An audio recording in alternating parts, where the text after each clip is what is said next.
Vikachasya drishtam swaswamya bhavo duva ijya yatra tayuchyate so vidikritya yoga. My dear king, you have unnecessarily accused me of being dead, though alive. In this regard, I can only say that this is the case everywhere, because everything material has its beginning and end. As far as your thinking that you are the king and master, and thus trying to order me, this is also incorrect, because these positions are temporary. Today you are a king, and I am your servant. But tomorrow the position may be changed, and you may be my servant, and I your master. These are temporary circumstances created by providence. Purport. The bodily conception is the basic principle of suffering in material existence. In Kali Yuga especially, people are so uneducated that they cannot even understand that the body is changing at every moment and that the ultimate change is called death. In this life, one may be a king, and in the next life, one may be a dog, according to karma. The spirit soul is in a deep slumber caused by the force of material nature. He is put into one type of condition and again changed into another type. Without self-realization and knowledge, conditional life continues, and one falsely claims himself a king, a servant, a cat, or a dog. These are simply different transformations brought about by the supreme arrangement. One should not be misled by such temporary bodily conceptions. Actually, no one is master within the material world, for everyone is under the control of material nature, which is under the control of the Supreme Personality of Godhead. Therefore, the Supreme Personality of Godhead, Krishna, is the ultimate master. As explained in Chaitanya Charitamrita, Ekale Ishwar Krishna Ar Sabha Britya. The only master is Krishna, and everyone else is his servant. Forgetfulness of our relationship with the Supreme Lord brings about our suffering in the material world. So in this verse, you have Jada Bharata, who's supposed to be a dumb brute, but who is actually, as we all know, a self-realized soul who has just taken the role of hiding his spiritual effulgence and potencies. But upon being harassed by the king, Jada Bharata, through his speech, is revealing his real nature.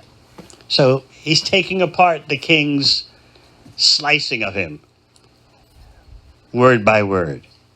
You've accused me of being a dead body, although I'm alive. Well, this is the case with everything, everywhere, because everything material, such as this body, in other words, has its beginning and end.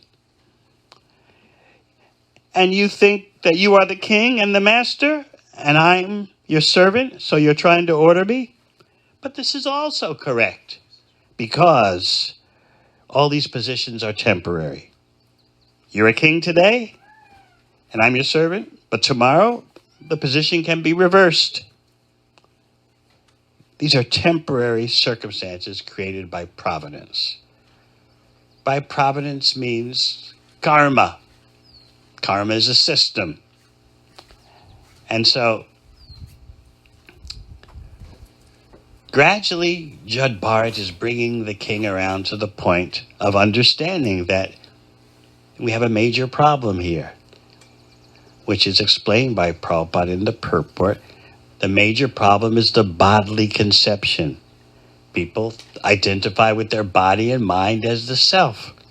So you might say, well, big deal, so what? But this is the root cause of all suffering. So a extraordinary contribution of the Bhakti Yogis is to point out to people what is the root cause of suffering, rather than we spend our time merely addressing superficial causes of suffering. Why not get to the bottom line?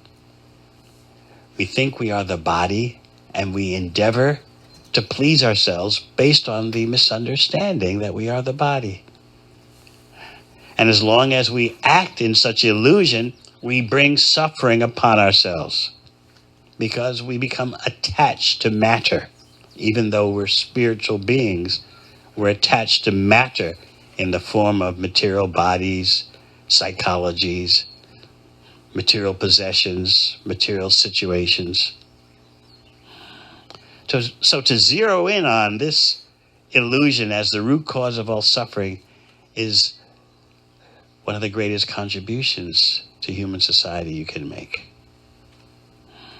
Without this clearing of such a misconception, there's no question of spiritual life. So people wonder, well, there's so many religions, so many scriptures, so many prophets, so many priests, pastors, imams, rabbis. What's all that really done for the world? To some degree, we agree.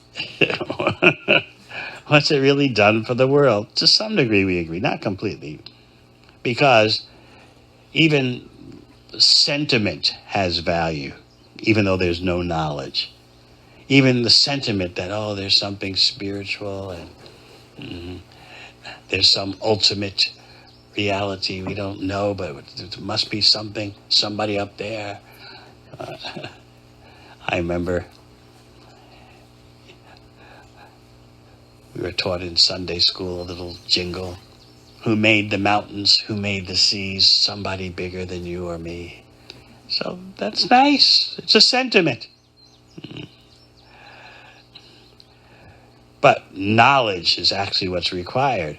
And real spiritual knowledge begins with the firm understanding that we are not the body.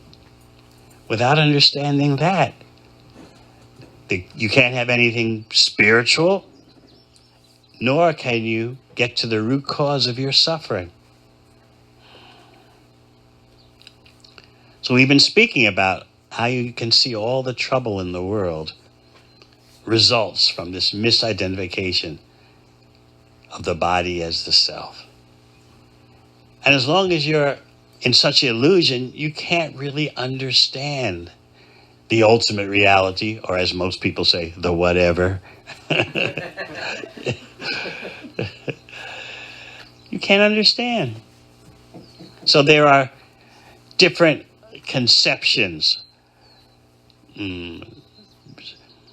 Sociologists of religion have pointed out in the USA there are different conceptions. I would call them folk beliefs, held by people as to the nature of the supreme. Let's see if I can remember them all just off the top of my head. First is the authoritarian conception. God is waiting with a thunderbolt in his hand to punish you. One false move and you're zapped. You're a sinner in the hands of an angry God. and that kind of supreme is interventionist at every step. He is watching to punish you. One false move and that's it. Your only hope is to believe, otherwise you burn. So that's an interventionist understanding, but there's another that's also said to be popular in America, which is the benevolent supreme. He's not simply watching in order to zap us, to punish us with a lightning bolt. He's actually loving at every step. We just don't notice it, but at every step we take, every day, he's there with his love and forgiveness. He forgives once, twice, thrice, 5 times, 6 times. The love is just always overflowing as an intervention. So then there are others who say the Supreme is detached from the world. He doesn't really show up until it's time for your judgment. And that's when the boom or the blessings are lowered. So he's removed from the world until Judgment Day, and then he shows up. The other kind of detached role that people conceive of when they think of the Supreme is the watchmaker. He wound up the watch, wound up the creation, and then the watch runs, and he's got nothing more to do with it.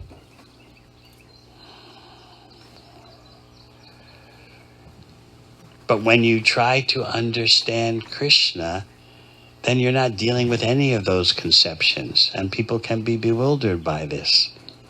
When you're hearing about Krishna, the pinnacle of the yoga system, then you're dealing with the supreme enjoyer. Now, where have you ever seen or heard of such a notion, you can call it? The Bhakti Yoga texts say this is the ultimate reality, that Krishna is the supreme enjoyer. And then you can start to feel, knowing this or hearing this, you can start to feel the envy rise up in you. Wait a minute. What about me? I want to be the enjoyer. If there is a supreme ultimate reality, whatever that is, he, she, or the whatever should be helping me in my enjoyment.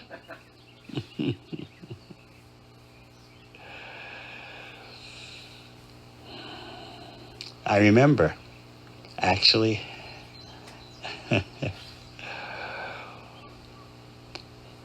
yes, I remember one of my friends came over. At that time, I was staying in my father's house. Linda was also there, 14-year-old, and so I had a book about Krishna, the Krishna book as we know it, Krishna, the Supreme Personality of Godhead. And at that time, the printed version had a front page that's just had a few words on the front.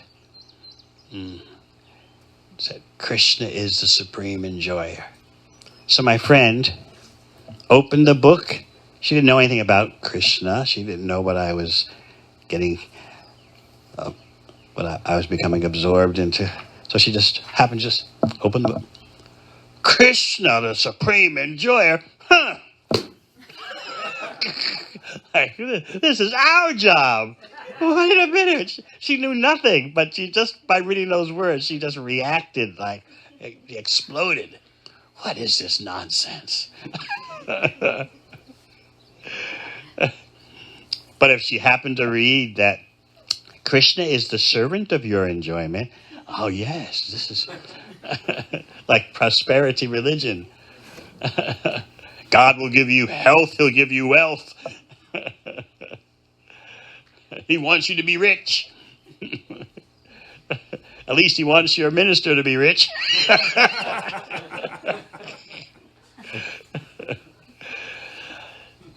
All over the world, there's this prosperity notion, misunderstanding that the Supreme is the servant of our desires to enjoy. As Srimad Bhagavatam presents the reverse, that we enjoy by assisting in the enjoyment of Krishna. But that can produce a obnoxious reaction in you. I don't want to assist in someone else's enjoyment. What about me? When will my day of enjoyment come? Just like people say to their partners when relationships getting a bit frayed. You know, what have you done for me lately? Well, so what's Krishna done for me, you know?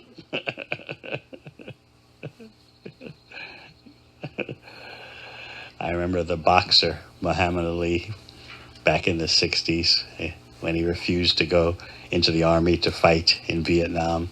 He said, Vietnamese ain't done nothing to me.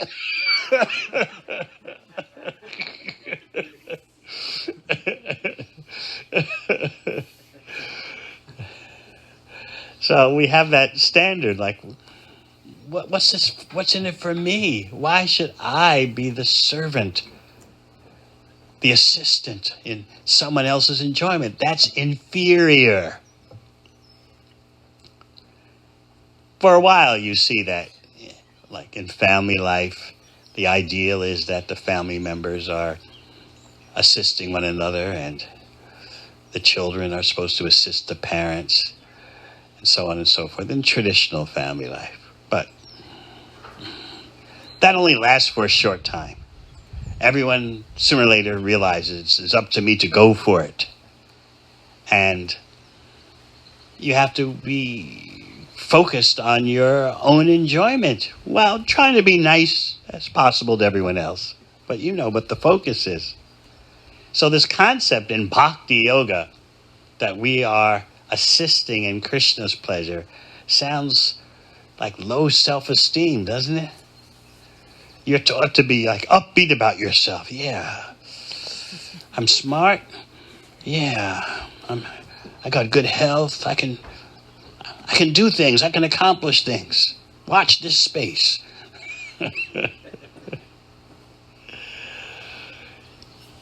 But who would ever think that the pinnacle of the yoga system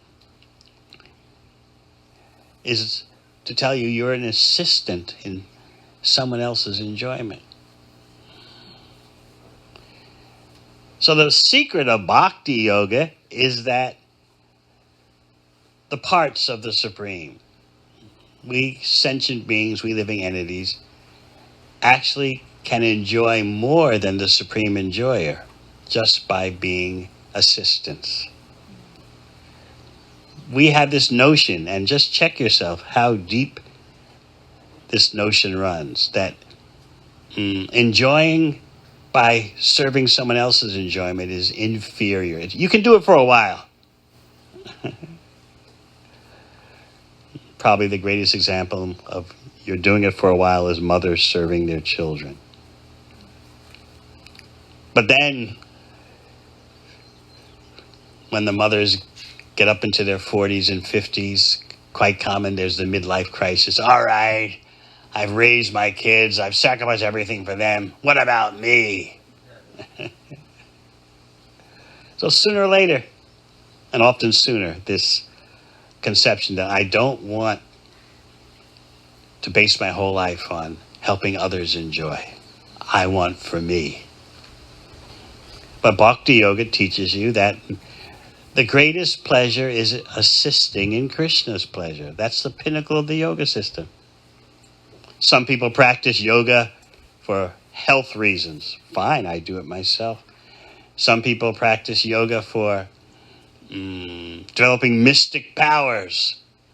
Others practice yoga because they want to perceive the all-pervading spiritual energy without taking into account that all-pervading spiritual energy has an ultimate source.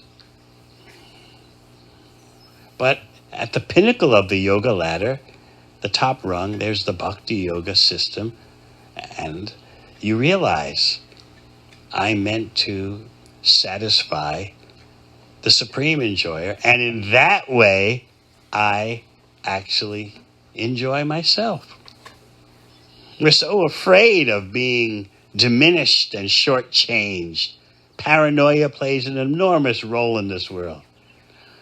Oh my God, I'm not going to enjoy. Oh, everyone else is enjoying. Look at Instagram. Look at Facebook. Everyone's happy, but me.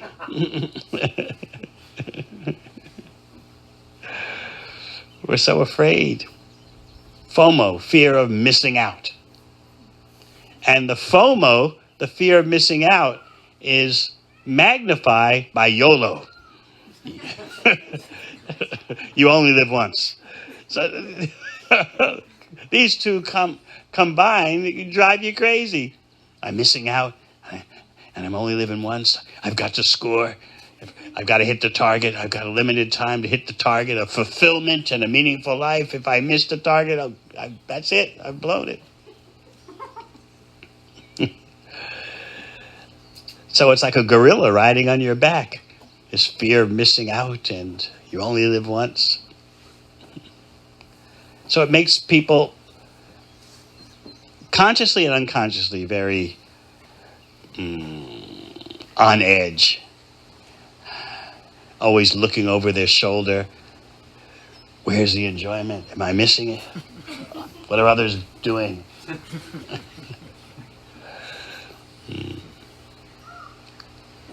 As I often explain when I'm speaking at colleges, there's a very reputable survey done about the role of money and happiness. So it's very much established in behavioral economics. If you want to know a cutting-edge field to pursue, it's behavioral economics, combination of psychology and economics. So it's very much accepted that beyond a solid middle-class salary, any further increase in your income does not raise your perception of day-to-day happiness beyond a solid, let's say, well, we've got inflation kicking everyone's head in right now, but when this survey was done, maybe 5 years ago, $75,000 a year income was considered the level. That beyond that level, any further increase in your wealth doesn't lead to a significant change in your day-to-day happiness. So why bother? Of course, people can't handle that. What do you mean, why bother? I need more, I need more, I need more. Because they can't control their greed, can't control their senses. Now, you want to add a footnote to that. There is a difference. You see, there are two types of material happiness as behavioral economists see it. One is the day-to-day perception, your own day-to-day feelings of happiness. The other is the overall life perception, the overall life analysis. And that's when having hundreds of thousands or millions of dollars makes you feel kind of smug and content. Not in terms of your day-to-day happiness, but just the overall, yeah, my life is really great, yeah. I've been divorced 3 times. My kids are crazy, but yeah, I'm a billionaire, yeah.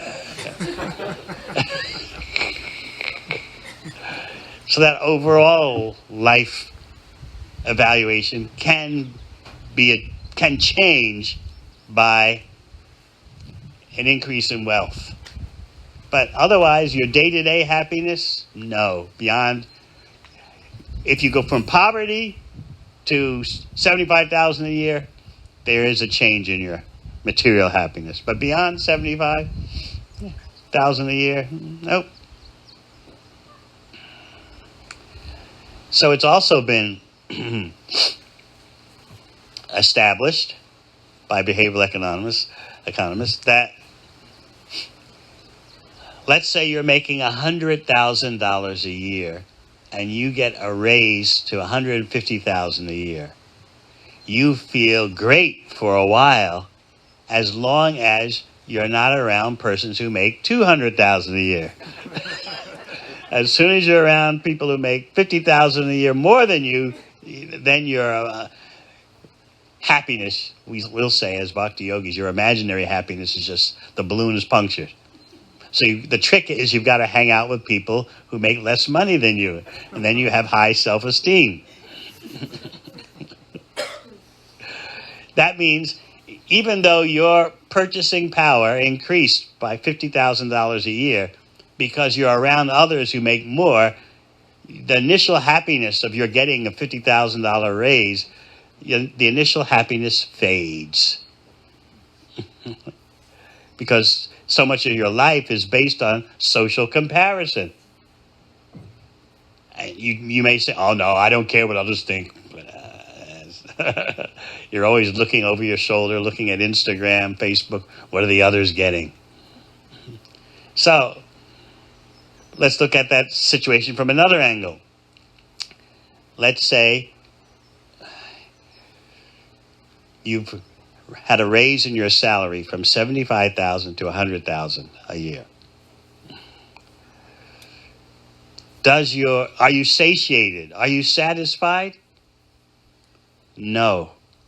Psychological research shows that for every dollar that your wealth increases, your expectations go up $1.40. It's a trap. You think, oh, if I just get 100,000, fine. But no, you get your 100,000, you're feeling good for a while, and then the desires start escalating. Yeah, but I could use 140,000. So it's been calculated. For every dollar increase, your expectations go up $1.40. This is what the Bhakti Yoga texts call as Maya, the illusion, the power of illusory energy. You can't be satisfied. So I like all this information, this kind of information, because it shows what Bhagavad Gita and Srimad Bhagavatam are telling us, that material happiness is an illusion. But it's a tough thing to hear because, hey, what am I supposed to do with my life if I don't try to be materially happy? But now you get some statistics that show how transitory, how flimsy the whole product of material happiness is. So this is why the intelligent human being wants to go beyond material happiness and distress. And that's the bhakti level of assisting Krishna and Krishna's pleasure. The example I always give, and you can try it the next time you've had your evening meal already. Try picking up the food and absorbing it through the palm of your hand. The hand doesn't want to cooperate with the body anymore. Normally, the hand picks up the food and brings it to the mouth. Like, what did you have for lunch today? Or dinner? What's the most recent meal?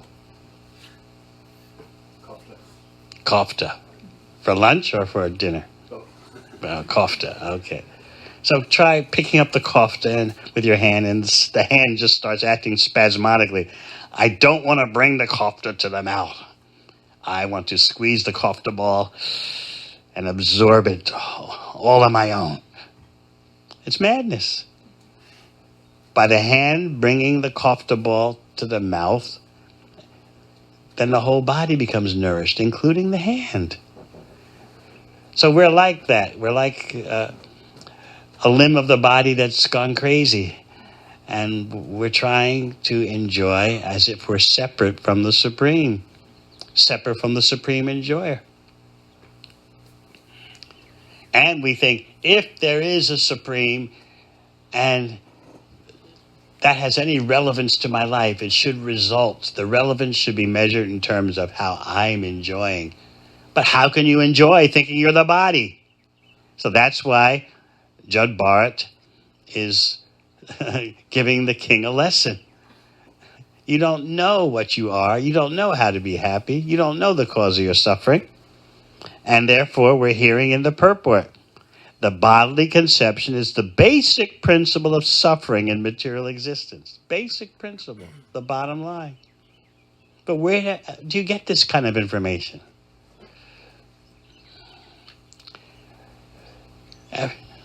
People are always urging you, enjoy, enjoy. I was in California recently, in the San Francisco area, and California is, even now, amidst all the drought and the wild and the fires, it's got its own particular groove, or shall we say in yogic terms, its own particular bhava. So I was in a place called, Woodside or something like that. And it's full of wealthy homes, people who were equestrians. They had their big acreage, and they were riding horses. And so I was staying at one person's house and for a few days. Had some programs there. And so I went out for a walk and on the road. And I was walking on the road, no cars. One driver pulled up next to me. And so as I was walking, I walked over, I took a few steps towards his car, and he just said, you know, down the road just a bit, there's a blue heron standing in the field. Then he looked at me and said, have a good one. If you know anything about California, that's just stereotypical California. You know, right? That's where, just be happy your own. He's letting me know. Just be happy your own way. Have a good one. You're dressed as a monk. Great. There's a heron standing in the field. Just walk a little bit further. You'll see him. Have a good one. So I had just gotten off the plane from New Zealand, so I could really appreciate the special vibes of California. So that's what we want. We want to have a good one. But why a good one? How about just give me a good weekend? We have this firm conception of material happiness. It's going to work. It's going to work out. Why? Because it's supposed to work out. What else am I supposed to do in my life? My cosmic purpose is to have a good time at least part of the time. How about one day out of the weekend where things work out? So some people think, oh, you bhakti yogis are negative. Come on, give us a break, We're human beings. What are we supposed to do? Just do bhakti yoga? God forbid. No. There is another level. And we'll only be happy by going to that other level. But as long as we're on the level of body consciousness, we're going to suffer. The more attached we become to the body, the more we set ourselves up for suffering. Because the body is temporary, as Jada Bharata's explaining to the king. It's here today, gone tomorrow. Today you're the king and I'm the slave. Tomorrow you'll be the slave and I'll be the king. Things in material life are always changing. Whether empires or your own personal empire, they rise and fall. So the greatest service you can do for the world is to help relieve suffering by pointing out what's the basic principle of suffering.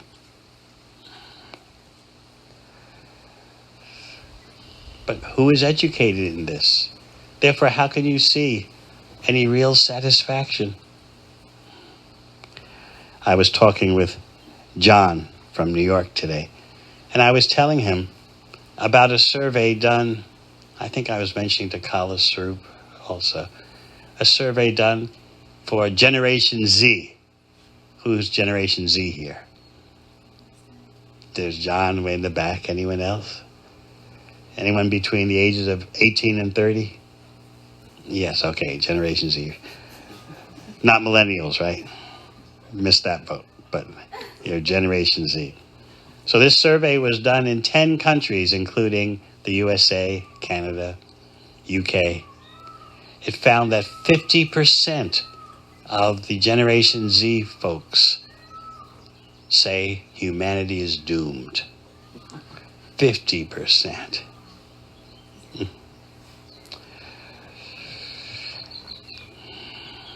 So it's a very bleak assessment.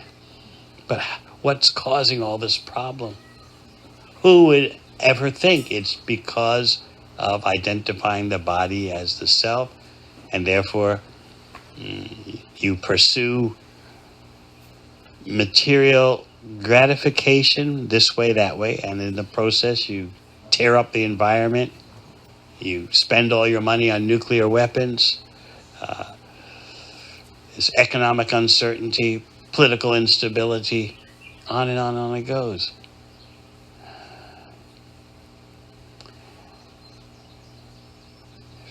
Another way to look at the phenomenon is calling it intergenerational tyranny. The older people in their 50s, 60s, 70s, they've screwed up the world, but they say, you young people, you can figure it out. We'll leave the mess to you. Be creative, be ingenious. Sort it out some way. We're moving on. We had our fun. So in this way, who would ever think, in dealing with this kind of massive foundational problem, who would ever think the cause is identifying with the body as the self?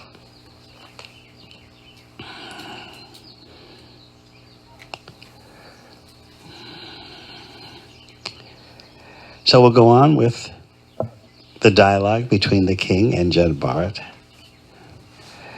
Vishesha Buddhir Vivaram Manakcha Pashyama Yanna Vyavahadaton Yat Ka Ishvaras Tatra Kim Ishatavyam Tatapi Rajan Karavama Kim Te.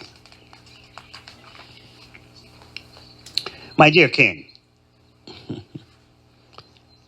Jada Bharata's respectful but very penetrating. My dear king, if you still think that you are the king, after what I just said previously, if you still think that you are the king and that I am your servant, you should order me, and I should follow your order.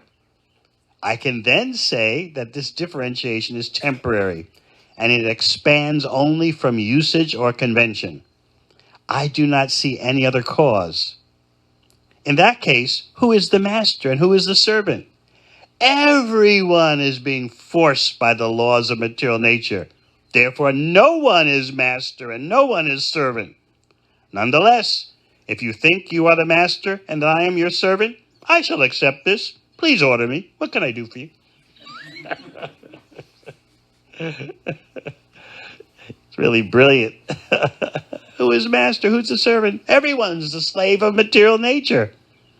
But if you want to play the game and falsely identify with your being the master and falsely identify me as the servant, okay, do your thing. Order me. Yeah, what can I do for you? Purport. It is said in Srimad Bhagavatam, Aham Mameti. One thinks, I am this body, and in this bodily relationship, he is my master, he is my servant, she is my wife, and he is my son. All these conceptions are temporary due to the inevitable change of body and the arrangement of material nature. We are gathered together like straws floating in the waves of an ocean. Straws that are inevitably separated by the laws of the waves. In this material world, everyone is floating on the waves of the ocean of nescience, as described by Bhaktivinoda Thakur. For those who don't know, Bhaktivinoda Thakur is a great bhakti preceptor. Miche Maya Base, Yacha Beshe Kacha Ha Budu Bubai. Jeev Krishna Das E Vishvas Karle Ta Ar Dukanai. Srila Bhaktivinoda Thakur states that all men and women are floating like straws on the waves of material nature. Can you feel that? Straws floating on the ocean of material nature. And the winds of karma are blowing, and sometimes the straws are arranged in this conglomeration or that configuration. Sometimes you're in this family, sometimes in that family, sometimes in this kind of body, sometimes in that kind of body.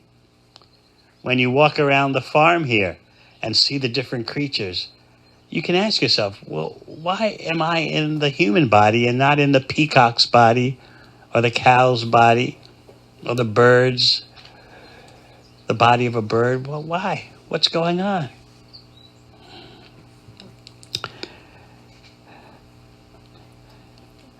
If they come to the understanding that they are the eternal servants of Krishna, they will put an end to this floating condition. So you're meant to visualize this knowledge and walk in the shoes that this knowledge is providing. Visualize yourself floating in the ocean of material nature as pieces of straw. Time is just causing so many changes. You know, when seaweed floats on top of waves, so many separations and meetings are caused just by the waves of time. 1 minute the seaweed's together. So you could call that, this is a family.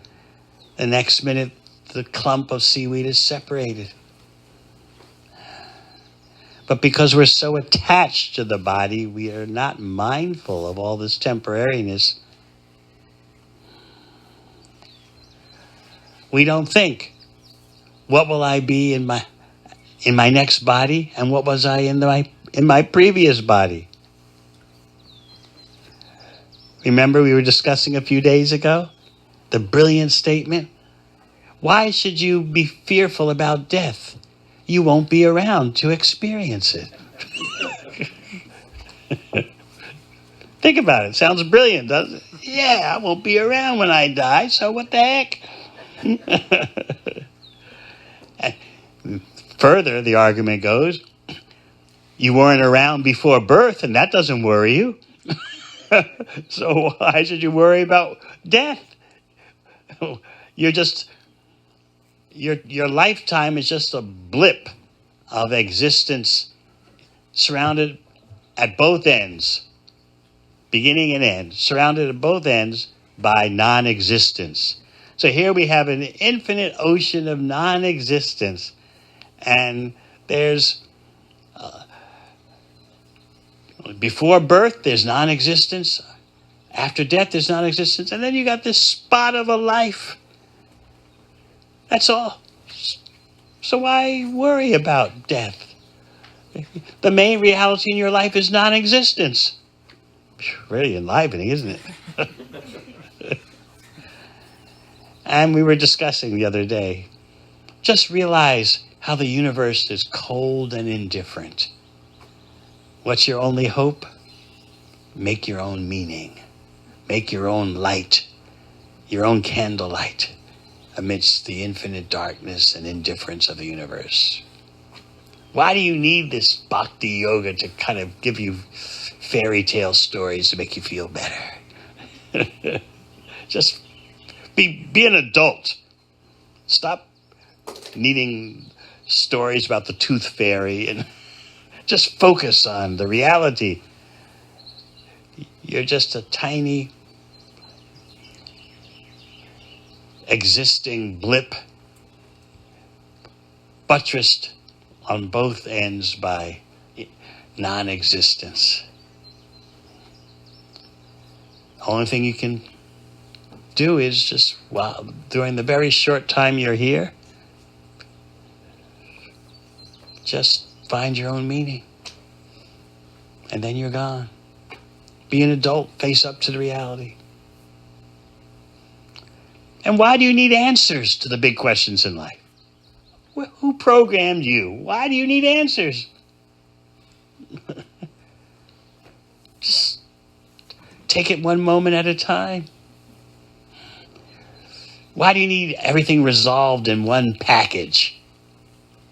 We know you're reading Srimad Bhagavatam, and it's a very tidy package, encyclopedic package, but that's for persons who just can't face the complexity of life and deal with the indifference of the cosmos.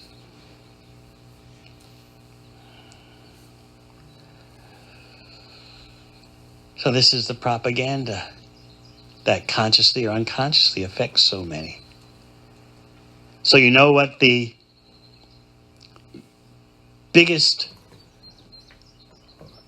fastest increasing religion is in the USA? It's called the nuns, N-O-N-E-S. And to be a nun, N-O-N-E, that means I'm nothing spiritual. It means apatheism, a combination of apathy and theism. Like, I never think about that stuff. Yeah. Spiritual or the next life or the previous life. I never think about it. What's the score of the basketball game tonight? I'm not an atheist and I'm not a theist. I just don't think about it. Now, the atheists don't like this. They would like what they call analytical atheists, persons who supposedly through logic and reason have come to the understanding everything is physical, there's nothing spiritual. They're called materialists, or these days more precisely, they're called physicalists. There's nothing in this universe other than physical matter. So they want people to really, with so-called logic and reason, embrace this conclusion. You don't see any spiritual stuff. Do you see a spirit soul? Do you see Krishna? Just face it, they're just physical arrangements of matter. And from the physical arrangements of matter, life comes, consciousness comes. Haven't you seen that? No. But anyway, it's got to be that way. What other alternative could there be? Be logical. Use reason.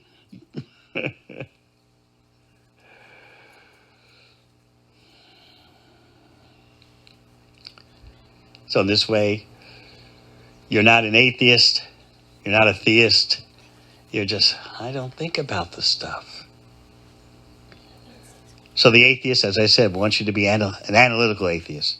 They don't want coerced atheism, like in the former Soviet regimes. They don't, no, it's not good, coerced atheism.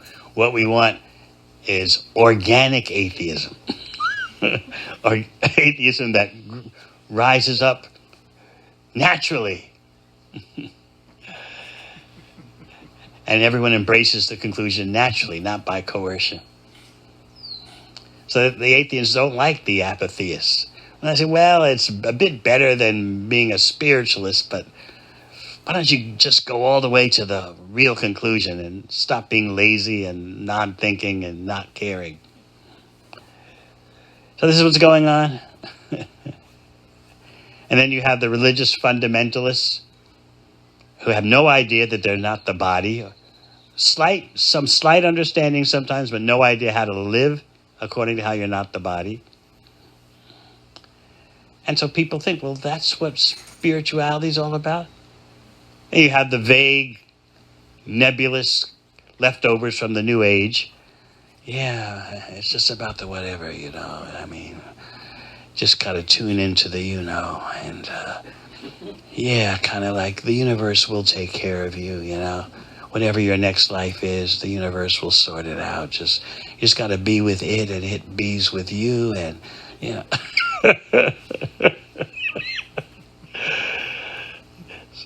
So that's what you got going on.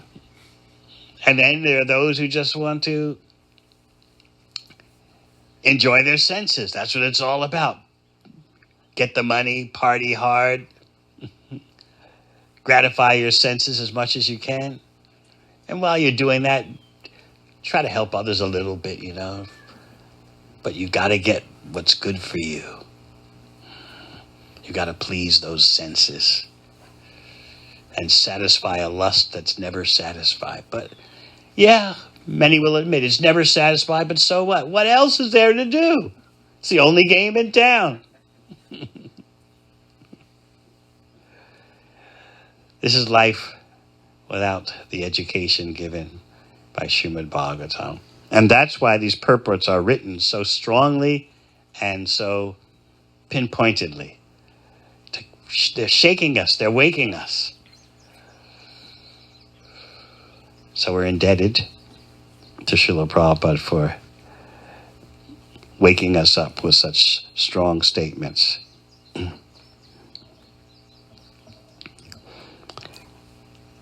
So we were talking about they will put an end to this floating condition. As stated in Bhagavad Gita, we're continuing with the purport. Kama Esha, Krodha Esha, Raja Guna, Samudbhava. Due to the mode of passion, we desire many things, and according to our desire or anxiety, and according to the order of the Supreme Lord, material nature gives us a certain type of body. For some time, we play as master or servant, as actors play on the stage under someone else's direction. While we are in the human form, we should put an end to this nonsensical stage performance. We can just look in the mirror and tell ourselves, put an end to this nonsensical stage performance. But then you get urges from those around you, those near and dear to you. Don't give up, don't give up. Okay, the whole world's a stage and everyone's playing a part, but what else are you going to do? You got to play the game.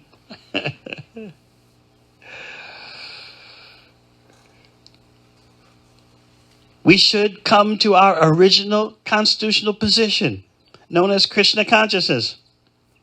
At the present moment, the real master is material nature. That we are seeing more and more. The real master is material nature.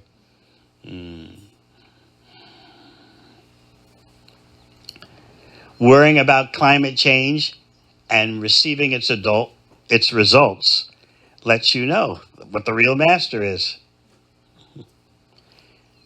Daivi esha gunamayi mamamaya dharachaya mam evaye prapajante.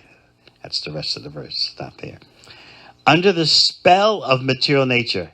I love that phrase. Under the spell of material nature. Like a witch has cast a spell over you and you're bewildered. So we're living under the spell of material nature, which is our master. Under the spell of material nature, we are becoming servants and masters. But if we agree to be controlled by the Supreme Personality of Godhead and his eternal servants, this temporary condition ceases to exist. So then we come to the inner battle we're feeling. Why should I be controlled by the Supreme Enjoyer? I want to be the controller. Or you say, well, I don't really want to be the controller. I just want to be happy. Right? But notice, I often point this out. You can make a study in your life. Let's just take some water.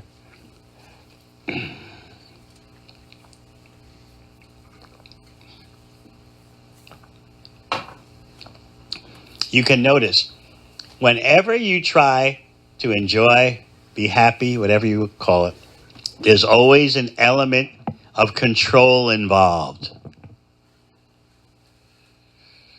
Watch. It can be as subtle as just you're moving an eyebrow or an inflection in your voice. Wouldn't you like to do this? But that's control. It could be just a man building his muscles and flexing them. It could be a lady doing the hair flick, you know. Common tactics, right? It's control. Although so slight. So we forgive ourselves. Look, you know, I'm just trying to make the world a nice place, you know, get what I want and help others to get what they want too.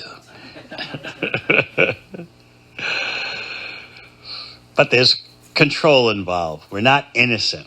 We're guilty as charged. So that's what these purports are pointing out. They're helping us to see the depths, the deepest depths of genuine yogic knowledge. The real master is material nature. Think about that. That's why it's so wonderful to live on a farm, because you can see who's the boss. It's material nature. What's the rain going to be like? Is it going to be too hot? Is it going to be too cold? How's the wind? You're living on a farm makes you humble. Especially if it's an organic farm, and where you are basically, to be an organic farm, you're declaring completely your dependence on nature. You don't use artificial fertilizer, which is now in a shortage all over the world. I was telling John how, and I sent the articles. Did you ever get those articles I sent you? No. That's strange. Maybe you got the wrong mail. No. Anyway, it's National Geographic. No rag, but National Geographic, and it did a thorough study and said that the world's in a chronic fertilizer shortage due to climate change and due to the war in Russia, Ukraine. And so they said the obvious solution to end this current crisis is that farmers should switch to organic. But to switch to organic doesn't happen overnight. You've got to take 3 or 4 years to change over. So it's catch-22.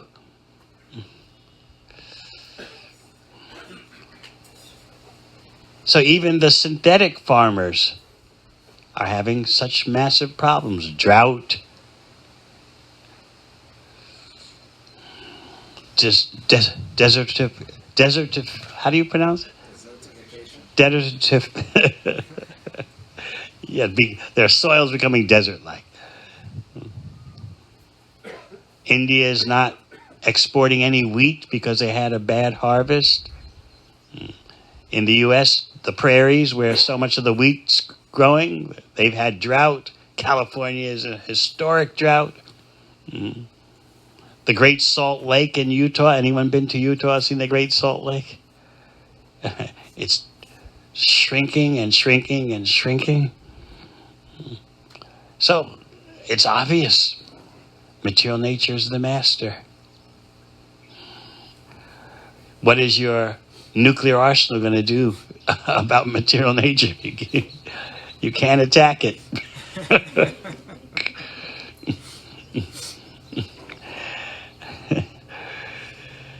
In Australia and New Zealand, especially New Zealand, which is totally has no religious sentiment whatsoever, the people, I have to tell you, they joke about the USA. They say, yeah, they have on their dollar bill, "In God we trust."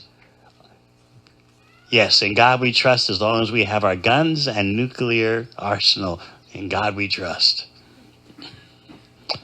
So, material nature is the master.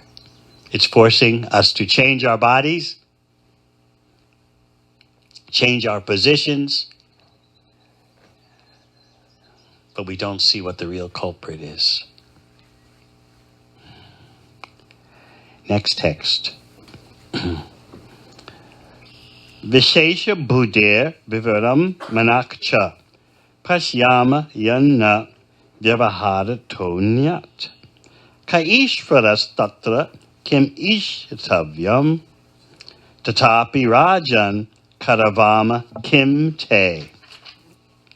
My dear king, if you still think you are the king, and that I am your servant, you should order me, and I should follow your order. Okay, we're on text 13. Un mata jadavatsva samstam gatasya me vira chikitsitena artakian babata shikshatena stabda pramatasya chapishta peshaha. My dear king, you said, "You rascal, you dull, crazy fellow, I'm going to chastise you, and then you'll come to your senses." In this regard, let me say that although I live like a dull, deaf, and dumb man, I am actually a self-realized person. What will you gain by punishing me? If your calculation is true, and I'm a madman, then your punishment will be like beating a dead horse. There'll be no effect. When a madman is punished, he is not cured of his madness. Purport. Everyone in this material world is working like a madman under certain impressions falsely acquired in the material condition. That's quite humiliating to think about, isn't it? I'm working like a madman under certain impressions that have been downloaded into me as I swim in the material ocean. For example, a thief who knows that stealing is not good and who knows that it is followed with punishment by a king or by God, who has seen that thieves are arrested and punished by the police, nonetheless steals again and again. He is obsessed with the idea that by stealing he'll be happy. This is a sign of madness. Despite repeated punishment, the thief cannot give up his stealing habit. Therefore, the punishment is useless. So Jada Bharata is saying, if you think I'm a madman, then why bother punishing me? If what you say is true, I'm a madman, although actually I'm a self-realized person. If I'm actually a madman, your punishment will be like beating a dead horse. There'll be no effect.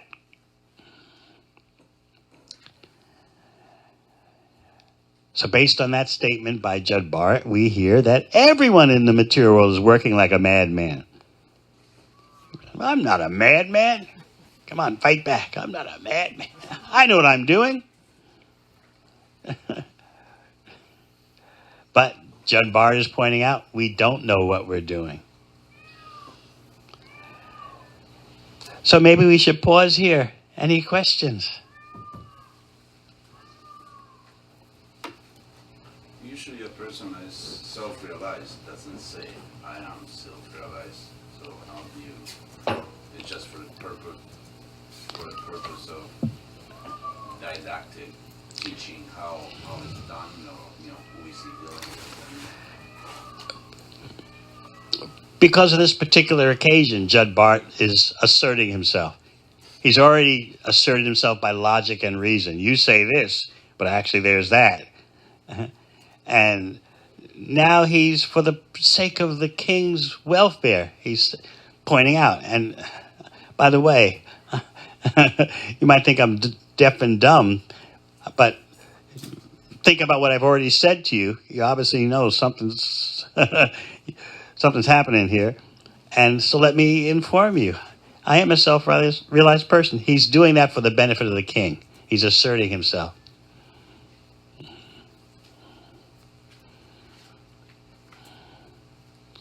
So when you talk to someone in the street or in a college or a grocery store, and they don't know the extent of your authority on the subject, could you use that same argument?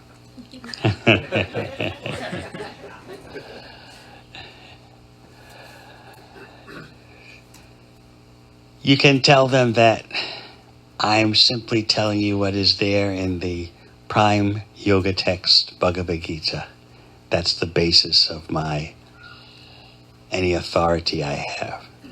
I'm not giving you my own imagination, my own concoctions. So I think it would benefit you if you paid attention.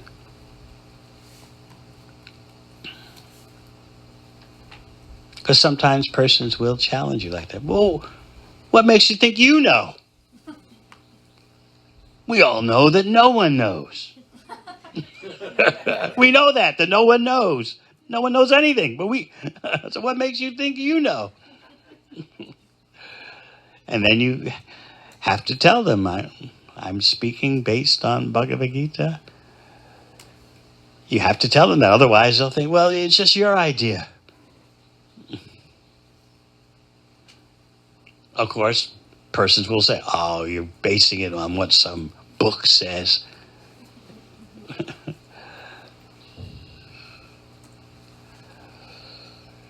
And you have to explain, if they'll listen, that without authentic, authorized knowledge, human beings can't make any real progress. They have to know how to access knowledge that is beyond the mundane level. That kind of knowledge is what's missing.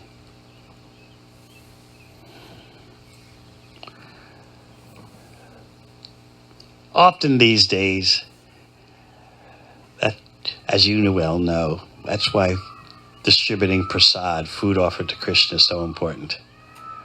Just pop one of these in your mouth. And that can often change things.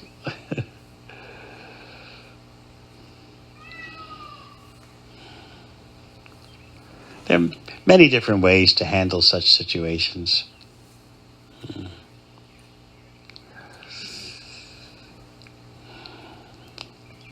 You gave the example of a chance encounter at some supermarket or something, but better is if you have a facility where you can have an ongoing relationship with the person there. You're seeing them more than once. And so then you can be very gradual and very gentle. But the situation you pointed out was like a one-off.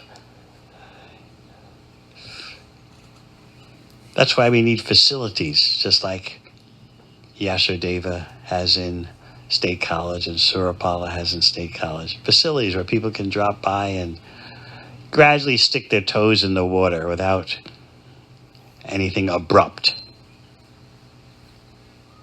Good food, good music, good ambience. Who wouldn't like that? Come to Gita Nagari, tranquil atmosphere. The birds are chirping, the breeze is blowing, the cows, the land, and Krishna. So we don't want to overdose persons. You have to be able to gauge their receptivity. Just like Yashodeva told me before bringing his illustrious guests, that he had given them some warning. You're going to be hearing from the Swami.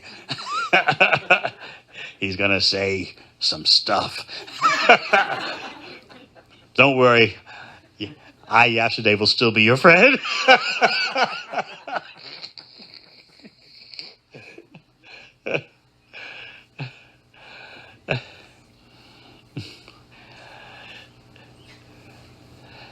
So we have to know the art of how to administer the medicine in a gradual way. Sometimes persons are ready for a full dose. Often not. I have to give myself as an example. The first time I saw devotees on television, that's the first time I ever heard from them. I'd seen them around in New York City and Detroit, but to actually hear what they had to say, the first time was May of 1972.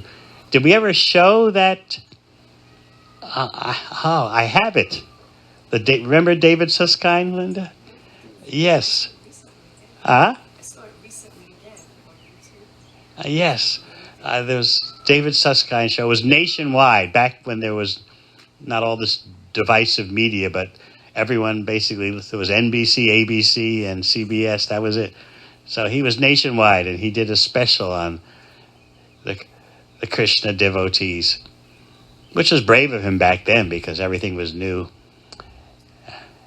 There was not like now where everyone knows vegetarianism, veganism, yoga, meditation. No one knew anything about that back then. So I was at my last month at Yale, and I was writing my thesis or whatever, and my roommate was studying for his physics final. He was a physics major. So we turned on the television to get some relief, take a break. After 4 years of intense studies, we turned on the TV, and as I often explain, many of you have heard it before, we would watch television with the volume turned all the way down. because we were Yale students and we had to differentiate ourselves from the masses. So we did that by watching TV with the volume turned all the way down. Then we would speculate on what was going on. And this way we would demonstrate our Ivy League pedigree. So all of a sudden on the screen appeared these strange-looking people dressed like this devotee here and ladies wearing saris. We were really shocked by the ladies. Why are they covered up?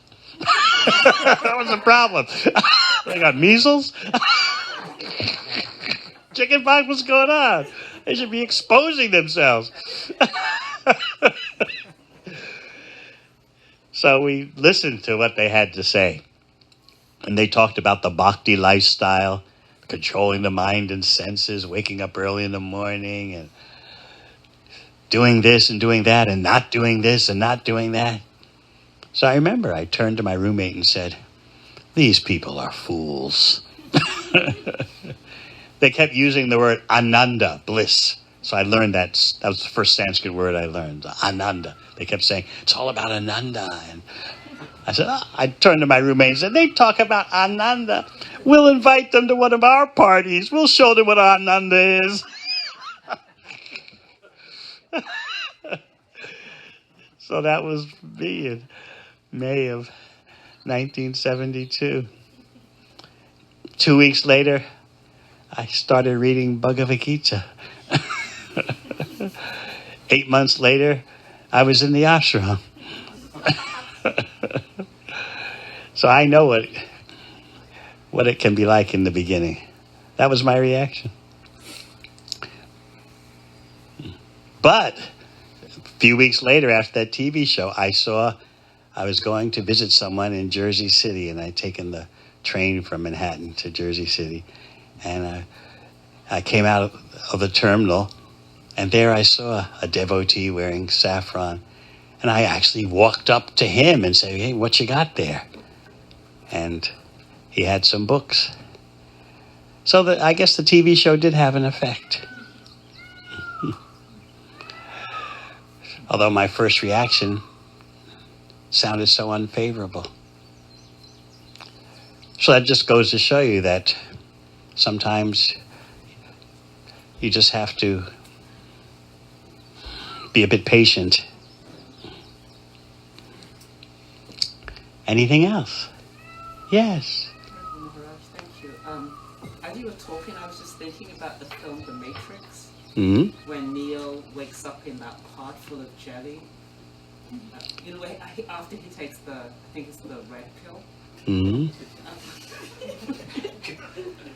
I was just thinking, like you were just saying about, Jada Bharata is like really giving it to this king. You think this and you're not, and you're in illusion and all of this stuff, and it's kind of like somebody waking up. It's like you're not the body.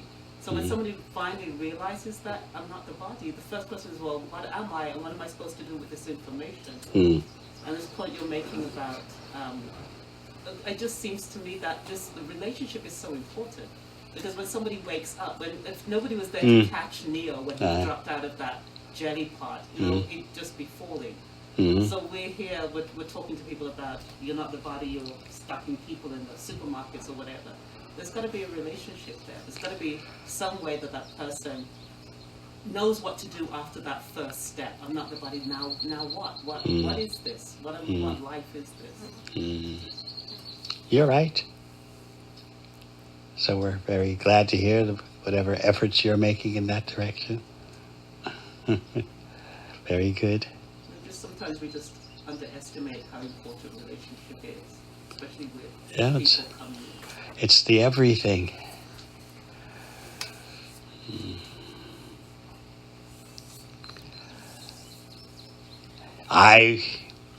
During my Manhattan days, of course, Linda doesn't know all these things, but you're just a 14-year-old. What were you thinking your brother was up to? She had no idea. She was just lost in her 14-year-old world.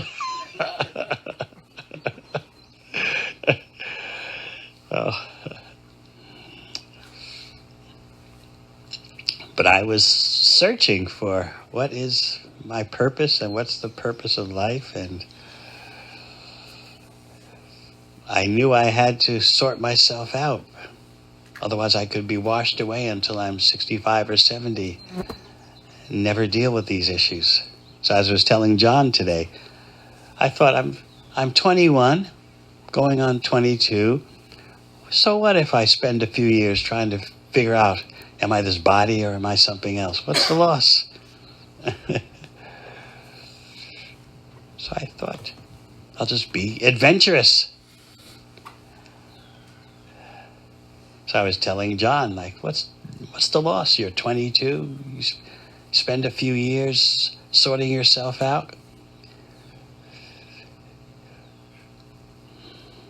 Assuming you have a full lifespan, what's the problem in spending a few years laying a solid spiritual foundation?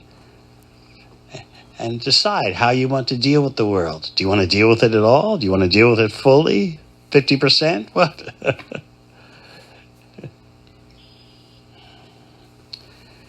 So those were the issues I was dealing with. Meanwhile, my father was heavy on my case. Okay, you graduated, the party is over. I remember he took me to Macy's. It's a big department store in New York. He took me to Macy's, and I said, well, what are we doing here? He said, I'm buying you a suit, a necktie, and a shirt. The party is over. I said, a suit? I never wore a suit for years. A necktie? So I was really in a panic. I didn't show him, but I was like, oh my goodness. And he had lined up all these interviews because he had friends. And they were, oh, your son's a Yale graduate. Send him in to our office. We'll see if he's executive material. So I had these interview offers from AT&T and IBM and this and that. So I was in a real panic. Oh, my goodness. And they said, come join our executive program. We want to interview you. I never told my father I never showed up for the interviews. Did you know that? I never showed up.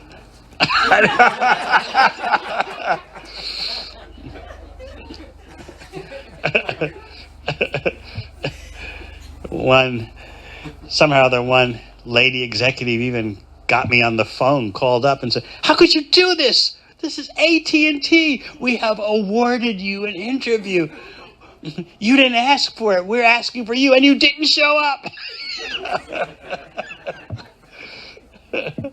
You've done a major offense. But I was gradually gathering determination. I wanted to sort myself out as the number one priority. But I didn't want to associate with devotees. I thought they were kind of strange. I thought they were maybe hippies, or they had no practical program for helping the world. As if I was doing something to help the world.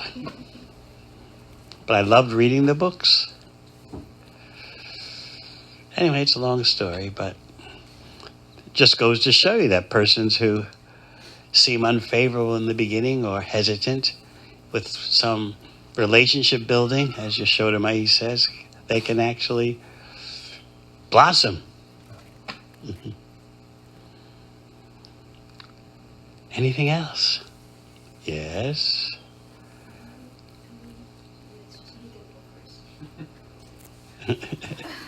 This is Queenie from Vietnam, so she's allowing you to go first.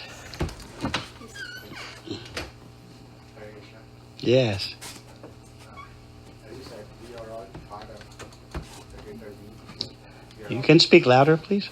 Yeah, we are all part of the Krishna, or we are all part of the greater being. And we all come here, and we are just like extended hand of the greater being that we did. And so, just like Jada Bharata, why don't we just come on this planet, or like, and live and chant God and go back? Why was Maya created? Why was it being created? So that Because we wanted, well, since Yashoda Mai brought up the matrix, we wanted the illusion. So we have a place where we can exercise our artificial desires. So we can experience what it's like, how to be separate from Krishna. You can't actually be separate from Krishna because everything is Krishna's energy. But there can be an imaginary place where we pretend that we are disconnected when actually we're always connected.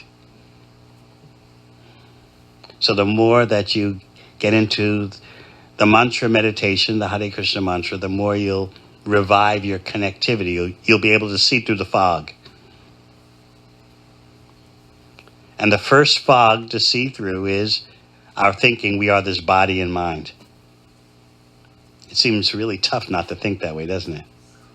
Here you are, a young man, handsome, strong, intelligent, and someone tells you, you're not that body, you're not that mind. What am I supposed to do?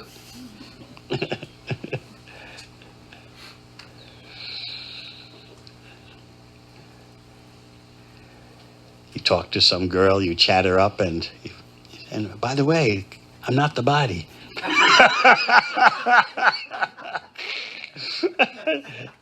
So what's wrong with this guy? Thought he had some common sense.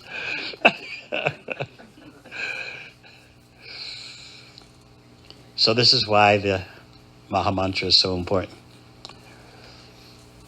One of the first effects of chanting Hare Krishna is that you experience a cleansing of the consciousness, which means your bodily identification reduces.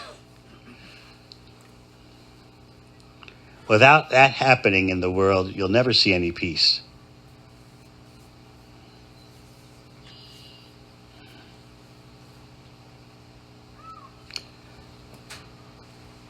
So we hope that by your coming here, you'll get a different perspective.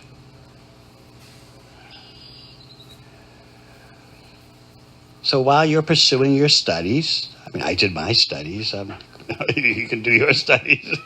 While you're pursuing your studies and considering your future, just keep the bhakti perspective in mind.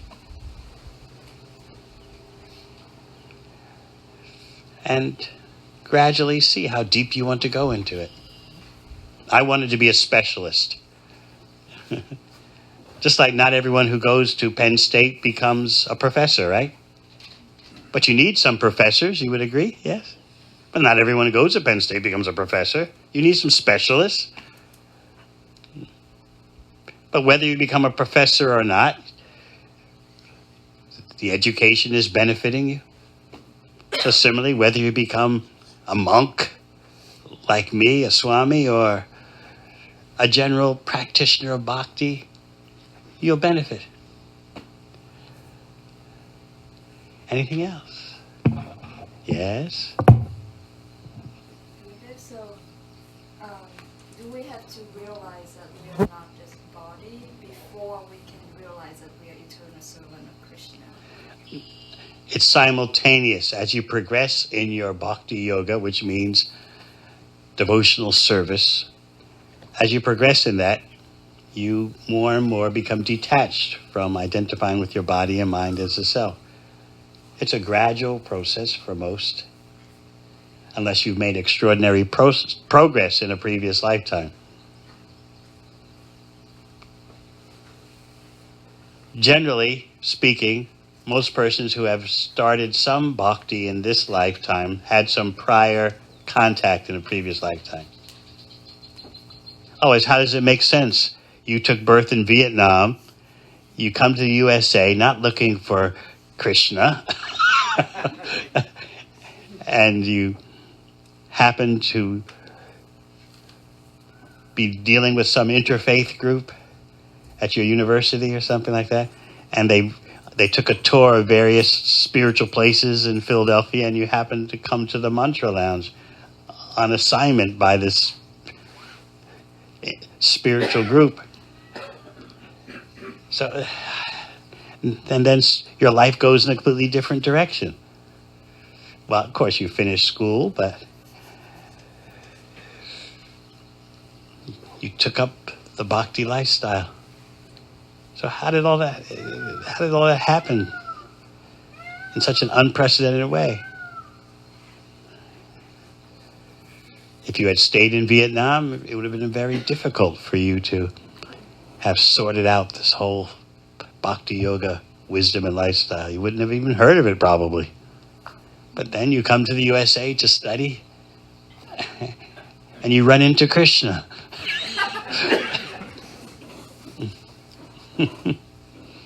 And tomorrow she's getting initiated.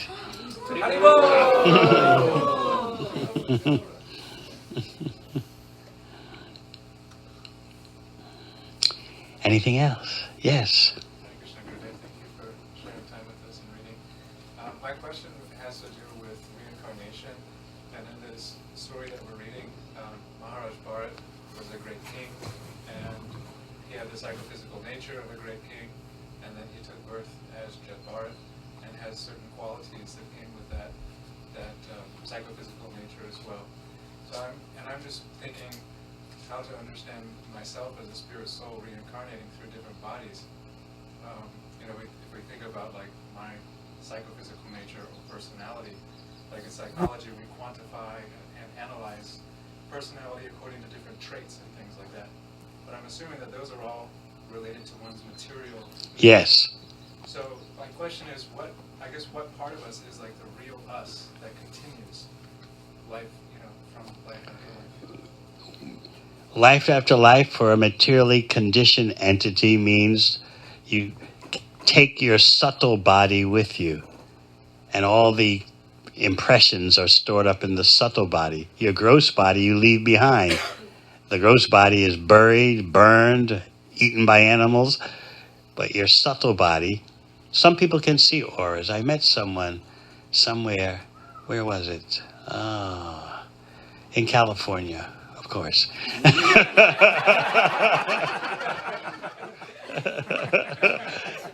Who could see auras, who could see the subtle body.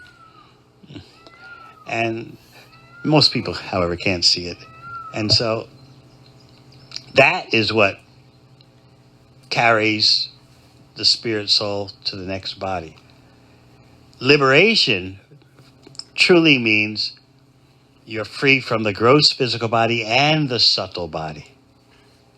So it's the subtle body that's the agency, the repository that carries your desires, your impressions, your karmic imprints.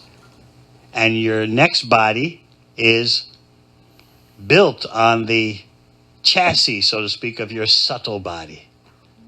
The subtle body is the template, more accurately. The subtle body is the template upon which your next physical body is given to you, according to your desires and according to your karma. Just like everyone would like to drive a Mercedes, but although that desire is there, you don't have the wherewithal to pay for it. So the king had the karma to be in such a high position. But Jada Bharata has actually nothing to do with his gross or subtle body. He's a fully realized being, which means he's not subject to physical or psychological conditioning or imprints. And his particular role is to act like someone who's beyond all social conventions, all social protocols. He's just oblivious to it.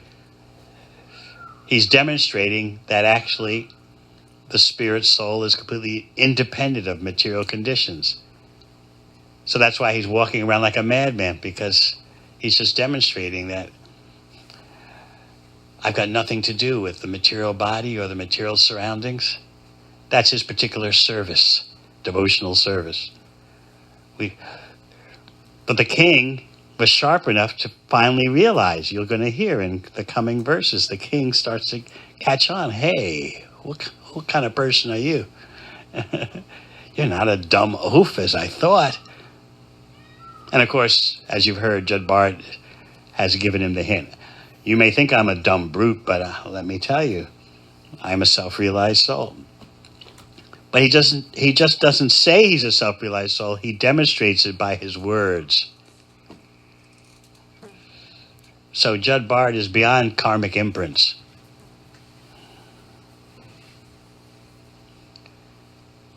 Anything else? I have a question. Yes. So, like, when we become enlightened, Mm. is there like any sense of identity left?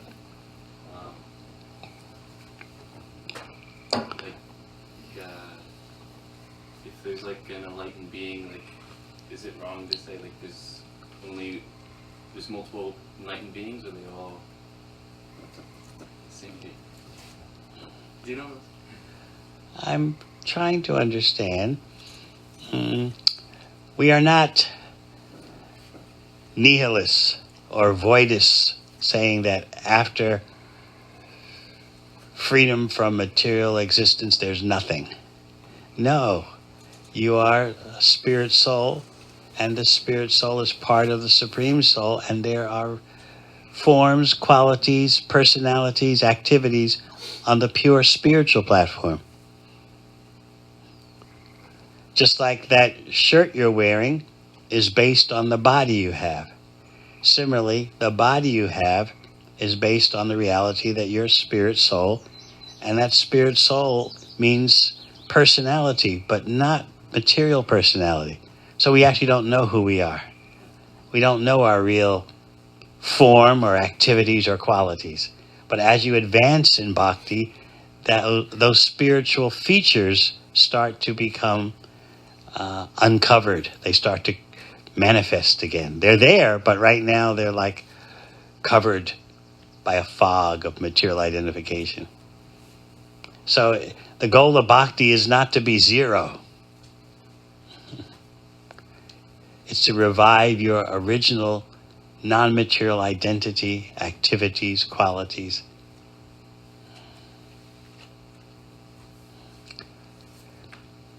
Sometimes we're so harassed and so beaten by material nature that we just want to say, enough of this material body, enough of this material consciousness. That's intelligent, but it's not intelligent enough. Once you can realize that material nature is your master and is kicking you around, then you should want the alternative. Just like when you come up against counterfeit money, you know real money does exist somewhere. So it's not just that there's counterfeit money and I've realized that this dollar is counterfeit. There's real money. The counterfeit money is based on real money. It's a corrupted version of real money. So similarly, our material identity is a corrupted version of our genuine spiritual self. To understand what the original spiritual self does requires understanding who is Krishna, how are you part of Krishna, and what is your relationship with Krishna. The basic relationship is service. Actually, the basis of relationships in the material world is service. We're serving at every moment. You're serving your body, you're serving your mind, you're serving the professors at Penn State, you're serving the government, you're serving your relatives, your friends, you're serving your own desires, you're serving your hormones, on and on it goes. But real freedom, liberation, means understanding I am the servant of Krishna. I am the servant of the Supreme. And that means a relationship of spiritual form, spiritual qualities, spiritual activities, spiritual personality. But that's advanced bhakti knowledge. It's very interesting. All right. So we look forward to seeing you all tomorrow. Thank you very much. Hare Krishna.